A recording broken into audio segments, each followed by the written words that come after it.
Good morning, you're watching Morning Headlines. I'm Aziff Azuddin and it's the 26th of March. Now, following PM Najib's announcement that the search for the MH370 has turned from search and rescue to search and recover, newspaper front pages are playing up the emotional game, and there you have it.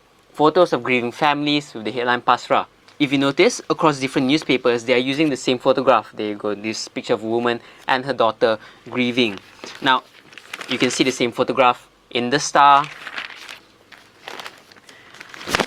in Utusan,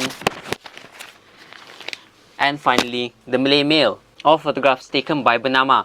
Now interestingly, NSC decides to break the mold and use a different photograph, but also continuing in the theme of monotone black and white. And there you have the headline, MH370 in our hearts.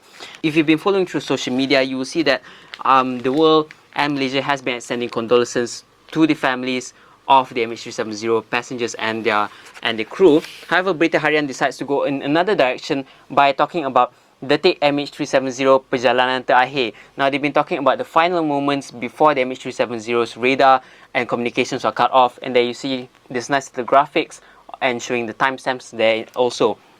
Now, the Star decides to talk about the Indian Ocean, however, with the headline Burden of Proof. Now, if you see that, a nice picture of the Indian Ocean roaring and looking very, very scary.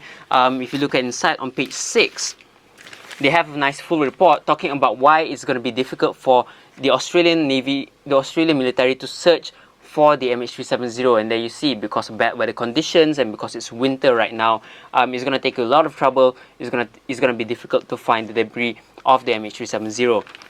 Now, The Sun, however, also goes on the same line, Weather H, talking about the Indian Ocean as well. Now, the Malay Mail, however, questions whether or not CEO of MAS, Johari, will resign following the crisis at MH370.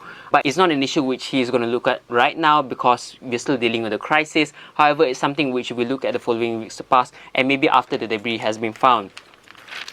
Metro, however, in its usual tone, decides to go on a sensational view. Pesawat zombie. If you read the report, it's a very pseudoscience argument on whether or not the crew and the passengers went unconscious and the flight flew on its own for the next 7 hours. Interesting article there if you're into the supernatural. In other news, however, Kajang. Now, the Malay Mail carries a story of Anwar claiming that yes, Wan Izzah was placed in Kajang to take over Khalid. And there you have it. Anwar wants Wan Izzah SMB Khalid in trouble. Now, what does this mean for PKR? The fact that politicking is still continuing in the party. Now, following Kajang, however, there you see high crime rate, congestion, poor town maintenance remains issues of the day. And you see photos of Kajang folks not being too optimistic about Wan Izzah taking over as the new Kajang representative. What does this mean for Kajang? We can only tell in the next few years to come. Now, if you go over to the inside pages of The Sun, you'll see that on page 11, a small story here, Bersih has finally released the reports of their findings from the People's Tribunal.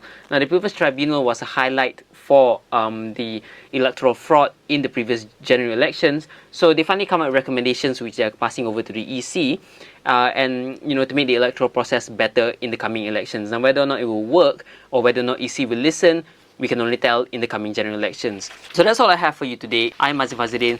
You've been watching Morning Headlines on BFM 89.9.